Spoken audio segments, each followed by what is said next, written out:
박수 부탁드리겠습니다. 네, 안녕하세요. 뭐 좋네요. 뭐 이렇게 와서 노래도 듣고 그게 제일 좋았던 것 같은데, 뭐 15분이라서 뭐 시간이 굉장히 좀 짧은데, 뭐 간단하게 보죠. 그러니까 사실 이제 디지털 자산은 여러분들 어떤 생각이 나실지 모르겠어요. 그러니까 사실은 뭐 디지털 자산이란 말로 이렇게 흘러오기까지 이게 뭐 진화라는 표현 적정할지는 잘 모르겠는데, 사실 우리가 이제 전체적인 어떤 그런 그 빅 트렌드, 현재 미래를 관통하는 트렌드가 사실 디지털라이제이션이죠. 그래서 이제 디지털화가 극격하게 지내는 가운데에서 뭐 제가 이제 직전에 이제 핀테크 센터장 이사장도 했다고 그랬지만 뭐 금융 부문, 온갖 부문이 사실 디지털라이제이션이 되면서 변화들이 많이 일어났죠.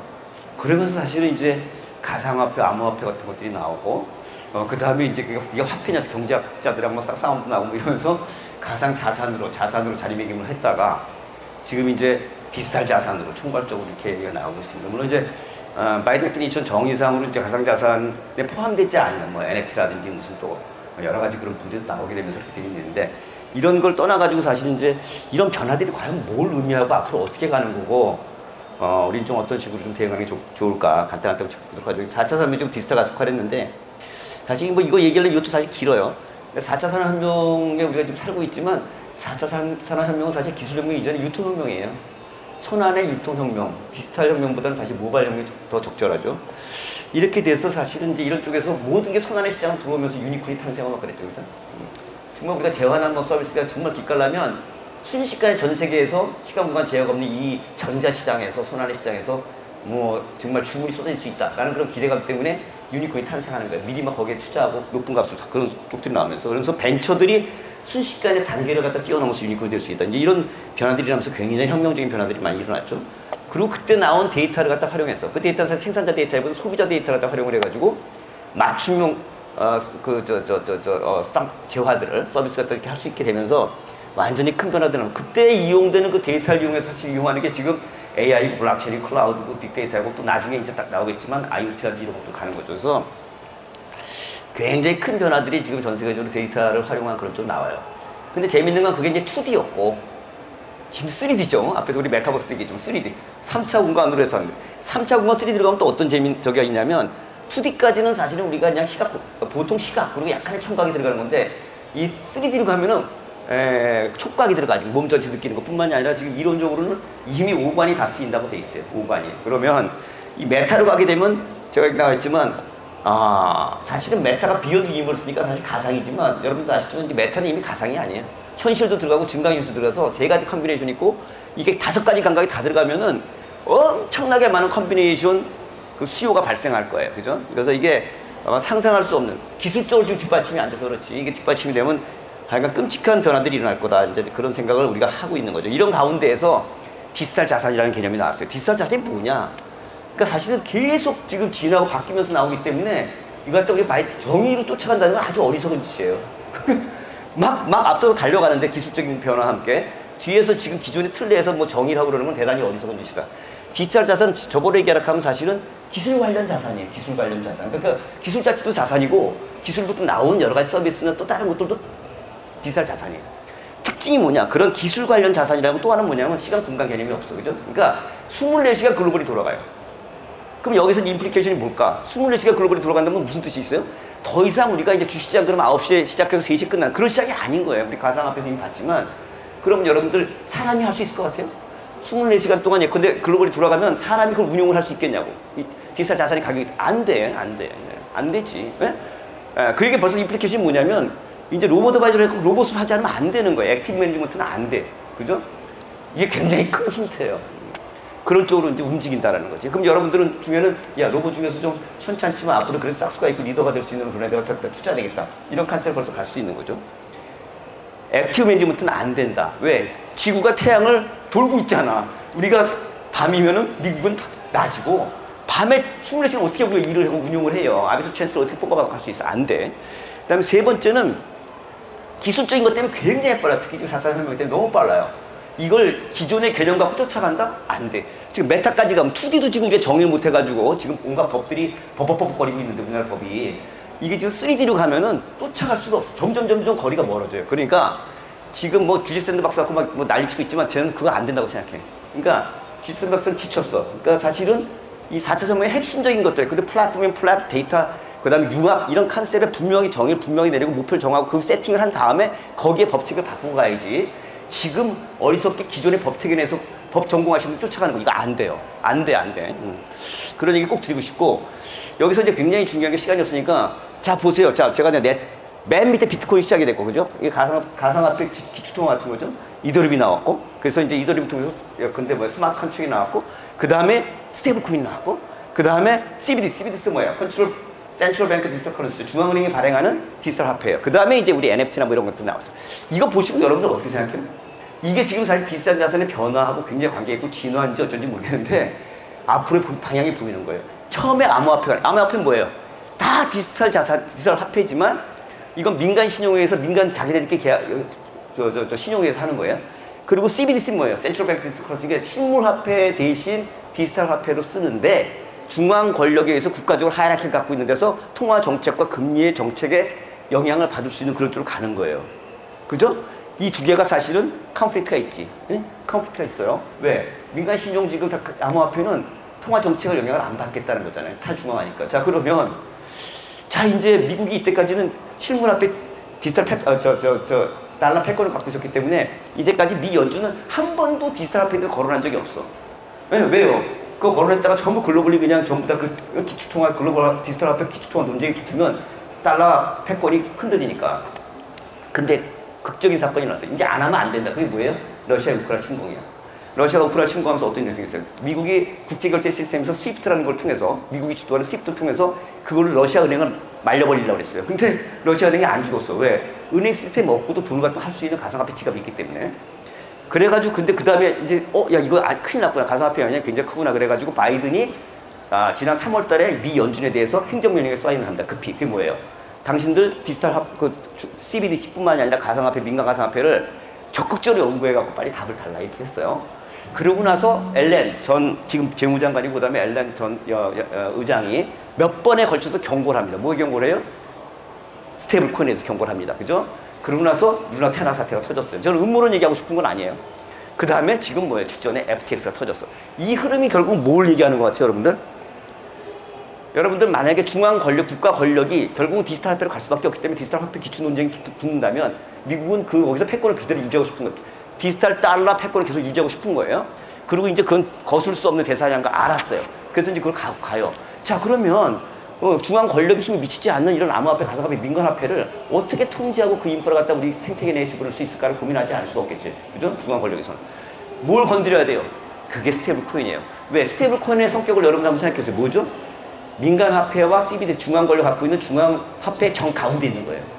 CBD, 그래서 결국은 중앙 권력이 예컨대 민간화폐에 영향을 주고 만약에 그거 갖다 생태계 갖다 범에 집어넣어서 자기네 영향권 내에 두려면 뭘 통제권에 두고 갖고 해야 되는가? 그게 스테이블 코인이에요. 왜? 담보 물건만큼 통화 정책과 금융 영향을 받으니까. 그래서 딱 보니까 그게 테라 루나가 있고, 그 다음에 테더가 있고, 제일 먼저 만들어진, 그 다음에 USDC가 있는 거예요. 테더는 아시지만 먼저 만든 시가 좀 높았지만, 그거는 오프쇼에 미국 입장에서 볼 때는 미국 게 아니야. 감사 대상이 아니에요. 그래서 루나 테라 갖다가 조개하고, 그 다음에 터지면서, 그 다음에 돈이 다 어디로 끌려가고 있어요? USDC로 가는 거예요. 지금 미국 중심의 그런 쪽으로 가고 있어요. 그리고 이번에 FTX까지 건드린 거지. FTX도 사실 바하마에 있잖아요. 그죠? 그래서 이제 제가 음모론 얘기하는 건 아닌데 그게 흐름이야. 워낙 문제가 있는 거예요. 문제가 있는 거지만 거기 건드리니까 그냥 가버린 거지. 그래서 디지털 자산으로 확대되고 있는 이런 가상 자산이 가는 것들이 끝나는 거냐? 아니면 다시 새롭게 되는 거야. 저는 사이클 상으로는 지금 굉장히 어렵고 막 그러지만 구조적으로는 새로운 변화가 지금 오고 있는 거예요. 그러니까 이걸 우리가 잘 봐야 된다 하는 거고요. 제가 이제 어디 라디오 방송할 때 그랬어요. 가상화폐 죽습니까? 삽니까? 그러니 그럼 누가 알아? 하나님만 아시지. 근데 제가 아마 살 겁니다. 왜? NFT하고 미중 갈등 때문에 살 겁니다. 그랬어요. 그게 무슨 소리예요? 그래서 그 우크라이나 사태 더 나기 전이에요. 한 3년 전이니까. 미중 갈등 때문에 결국은 어느 쪽도 이걸 죽이지 못한다. 왜? 한쪽은 붙어버리니까. 그러니까 지금 러시아 우크라이나 사태도 나왔죠. 그 다음에 두 번째 NFT 뭐냐. 왜 지금 아까 양백 교수님은 웹 3.0도 했지만 저는 생각하는 게 뭐냐면 왜 지금 뭐 처음 블록체인 나왔을 때 21세기 뭐들은 인터넷 치고 난리 법석 떠는데 그냥 이렇게 별 볼일 없느냐. 별 볼일 없다고 하면 안 되지만 아직까지 그렇게 안 되고 있느냐는 건 뭐냐면 기술적인 게 아직 안 되는 거예요. 그러니까 처리 속도, 처리 용량이 도저히 아까 제가 이제 어디가 서울시 발표할 때 이런 얘기인데 디지털 금융이 사실은 호라이즌탈한 디지털 금융이 있고 버티컬한 디지털 금융이 있어요. 버티컬한 디지털 금융은 CPU 하이라키 갖고 있는 기존의 플랫폼 중심의 거예요. 아까 우리 프로토콜이라고 얘기했지만 호라이즌탈 디지털 금융은 사실은 이제 그 프로토콜 같은 그런 거예요. 그죠? 그런 것들을 갈락하는 처리 용량과 속도가 도저히 안 돼. 그죠? 그거는 이제 뭐 바탈리도 한번 얘기를 했었고. 그래서 그거를 예컨대 지금 개선하려고 뭐 양자 컴퓨팅도 들어오고 별거 다 하는데 아마도 성공을 한다면 웹 3.0이 인공지능과 결합한 거잖아요. 그래서 그런 각도에서 이제 처리 용량과 처리 속도가 바꿔서 한다면 의미가 있을 거예요. 시간이 없나 보다. 그죠? 그래서 그런 쪽으로 바뀔 거라고 지금 보고 있어요. 예. 지금 5분 남았습니다. 아직 있어요? 5분? 넘은 것 같은데. 예. 그런 가운데 이제 FTX가 터져서 사실은 이제 저는 더 이상 이 지금 디지털 자산 또는 가상화폐에서 또 가상자산에서 디지털 자산이 확대되고 있는 이 새로운 시장, 그죠? 이 새로운 시장이 이제는 그 자체의 어떤 시장이 아니라 제도권 시장이나 딴 쪽하고 계속 편입이 돼서 이제 일어나기 때문에 놔둘 수가 없는 거지, 더 이상. 그래서 그런 그 이제 규제라든지 제도화된 장치들이 마련이 되고 그게 이제 미국이 행정명 통해서 지금 10월 달부터 해석들이 나오기 시작하죠, 지금. 그 다음에 이미 유럽 의회에서는 ECB에서는 3월 달에 미카법을 통과시켰죠, 의회에서. 그 미카법은 어떻게 보면 사실은 미국보다 더 종합적인 디지털 자산에 관한 법이라고 할 수가 있는데 결국 영향은 미국에 의한 그 해석에서 나올 거예요. 그래서 그게 지금 나오고 있고 우리나라도 지금 사실은 증권의 토큰과 비증권의 토큰을 갖다가 금융에서 저번에 발표를 했고 12월 달에 이제 그 가이드를 내고 그 가이드에 기초해가지고 내년도에 입법적인 그런 거 갖다가 의원 입법이 됐든 정부안이 됐든 할 거고 그때까지는 혁신수를 통해서 새로운 아이디어가 있으니까 갖다가 반영하겠다 이렇게 돼 있는데 그 사이에 FTX가 터진 거야. 그죠? 그래서 제가 보기에는 이 규제 이런 것들이 더 좀 강화되면서 더 빨라질 거다. 이제 그런 생각을 지금 하고 있고요. 안 하면 안 되는 거죠. 안 하면 안 되는 거예요, 지금. 그런 쪽으로 해서 이제 많은 변화들이 일어날 거라 보고 있고 거기에 핵심은 뭐예요? 증권성, 하위 테스트라는 걸 통해서 걸만큼 증권성을 갖고 있느냐 그게 이제 핵심인데 폭락이 나왔고 FTX에서 한 번 더 나왔죠. 근데 이제 증권성 이런 부분들이 결국은 증권업계는 증권성을 좀 많이 크게 인정을 해갖고 한 우리 비즈니스몰이 되니까 지금 증권사들이 흔들흔하니까 좋겠다 이렇게 생각하고 증권사냐 가상자산 거래소 이쪽은 이런 증권성 좀 좁게 해석하면 좋겠다 이렇게 생각하고 이건 미국도 똑같아갖고 세금 SEC는 막 넓게 하려고 그러고 그다음에 시카고 상품거래소 쪽은 아니다 유틸리티 코인 쪽의 범위가 넓다 뭐 이러고 있고 그래요. 근데 제가 보기에는 아마 미국이 범위 넓게 하더라도 우리는 증권에 대한 해석이 투자개혁 증권 범위가 작기 때문에 그리고 가안이 크지 않기 때문에 그렇게 크게 많이 할 수 없을 거라고 생각을 하고 있어요. 그러나 아마 빠른 그런 틀이 나올 거다. 그리고 지금 FTX가 나오면서 이게 어디로 갈 건가 하는 굉장히 큰 관심인데 저는 이제 휘발성은 그렇게 크지 않을 거라고 봐요. 그러나 왜냐하면 모간스탠리, JP모간 이런 애들이 지금 골만삭스 애들이 운용에 가상자산을 편입했지만 아직까지 그 비중이 적어서 도미노 이펙트가 크지 않을 거다. 여러분들 뱅크런이 이제 요새 별 큰 이슈 아니에요. 국가가 망할 정도가 뱅크런이 나겠지만 정말 무서운 건 뱅크런이 아니고 뭐라 그랬어요. 펀드런이지 펀드런. 그래서 ABM 근데 뭐 한 1조짜리가 있다 하면 이게 그냥 아작이 나갖고 7천억이 됐다. 그러면 판매 요청이 들어올 거 아니에요. 그럼 캐시 같은 걸 대응하려면 뭔가 팔아야 되는데 만약에 가상자산에 들어가고 문제가 생겼다면 가상자산뿐만이 아니라 이제는 주식도 팔고 채권도 팔아야 되면 이게 가상자산만 문제가 생기는 게 아니라 주식, 채권, 전 도미노가 전체 금융시장을 가면 난리가 나는 거죠. 근데 그 범위가 아직 어느 정도인지 예상은 안 되지만 크지는 않을 거라고 생각을 해요. 그럼 더 이상 놔두면 안 되는 거죠. 그래서 규제나 이런 것들이 굉장히 이제 빠른 속도로 들어오게 될 거다. 저는 그런 생각을 하는데 이게 이쪽 시장, 디지털 자산 시장이 굉장히 어려워진 시장이 아니라 새로운 시장이라고 저는 생각하는 거예요. 그래서 꼭 드리고 싶은 말씀이 뭐냐면 시간이 없으니까 우리나라는 좀 제발 좀 그쪽 관계된 저도 만약에 그거 한다 하면 좀 쫄아가지고 그냥 뒤쫓아가면서 하고 싶긴 할 텐데 사실은 제가 볼 때는 이 디지털에 관해서는 선진국이 없어요. 사실 우리나라가 선진국일 수도 있어요. 그러니까 너무 쫄지 않았으면 좋겠어. 그래서 지금 IPEF를 갖다 지금 우리가 어쨌든 가입했잖아요, 그죠? 인도 지금 태평양 쪽에 퍼시픽 지금 이카노믹 프레임워크도 만들어가고 지금 하고 있는데 거기에 핵심이 공급망 이슈뿐만이 아니라 첨단 디지털도 있단 말이에요. 그러니까 거기에 지금 글로벌 룸이 없어요. 여러분 한번 생각해보세요. 디지털은 시간과 제약이 없는데 지금 디지털이 어느 나라도 사실은 글로벌 연결돼 있으니까 안 돼 있습니다. 다 도메스틱 마켓이죠, 지금. 도메스틱 마켓이죠. 그 기대감으로 해서 유니콘만 나왔을 뿐이지 다 도메스틱이야. 그러면 앞으로 직구역, 직구통역고 굉장히 확장될 수 있는 그 가능성이 많거든요. 그때 누군가가 그러면 이 디지털에 관련된 디지털 롬을 만들어요. 글로벌 스탠다드는 롬을 만들어야 되는데 한국이 그때 아시게 해야 되는 거예요. 그러려면 뭐예요? 자꾸 눈치 보면서 뒤쫓아가려고 하지 말고 범위를 좁혀갖고 먼저 우리가 트랙 레코드를 만들어내고 그 트랙 레코드 기초해갖고 뭐 IPEF 할 때 우리 거 이기는 전 세계가 사실 한국 주목해요. 디지털에 관해서는 강하기 때문에 이렇게 좀 미디어 쇼도 하고 있잖아, 그죠? 그러니까 좀 그런 거를 좀 치고 나갔으면 좋겠다. 맨날 쫄아갖고 뒤쫓아가지만 말고 그런 생각을 지금 하고요. 그 다음에 지금 꼭 말씀드려야 돼. 우리가 지금 사실은 스트럭처 체인지와 시크릿컬 체인지의 그 가운데 있어요. 네? 그게 뭐예요? 작년까지는 사실 시크릿컬 체인지 주기적인 변화하고 이런 구조적인 변화가 같은 시크로나이징 했어. 커플링 했어. 근데 지금부터 딥 커플링이야. 왜? 유동성 지금 금리 인상에서 쭉 그 난리 났잖아. 그죠? 기술 혁신은 더 강해질 거예요. 이제 더. 안 하면 못 사니까. 이때 이제 옥석가리가 나고 진정한 신사람이 나와요. 제가 같은 애 지금 하이퍼 사이클 갖다 보여줬는데 왜냐면 이게 벤처의 사이클랑 똑같고 신사람이 탄생하는 똑같아. 그리고 어떤 신기술 갖고 있는 기업이 탄생해갖고 창업해갖고 성장하는 국수랑 똑같아. 시차가 있어. 익스펙테이션, 익스펙테이션. 어떻게? 벤처 붐, 버블, 붕괴, 그리고 진정한 신사람, 진정한 벤처의 탄생이에요.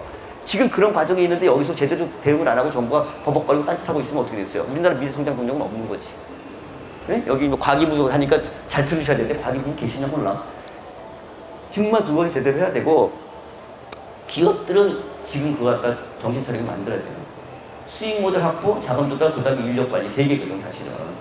근데 이제 되게 디지털 자산 클 때 아까 플랫폼이라고 했지만 플랫폼 업체들이 돈을 졸라 들어가고 이익은 안 나. BEP 못 맞춰. 그리고 이제 스케일링업 하려고 그런 단계들 지금 인력 관리 시스템 못하면 다 망하는 거예요. 그래서 지금 이런 걸 좀 도와주고 정부 차원에서는 기업들은 정부 차례를 준비하고 경우에 따라서는 내가 작년에 50배로 멀티플로 해서 자금 조달했어도 지금 이전 주식 투자자들과 설득해갖고 20배로 펀딩 할 필요가 있는 거예요. 만약에 BEP가 멀었으면은 2, 3년은 더 가요. 지금 이거 미국이 금리 타핑 아웃 하는 게 내년 될 것 같죠? 아니야. 2, 3년은 더 갈 거예요. 그러면 정말 정신 차리고 그 준비를 안 하면 한국의 미래가 암울해. 그래서 꼭 그 얘기를 좀 드리고 싶습니다.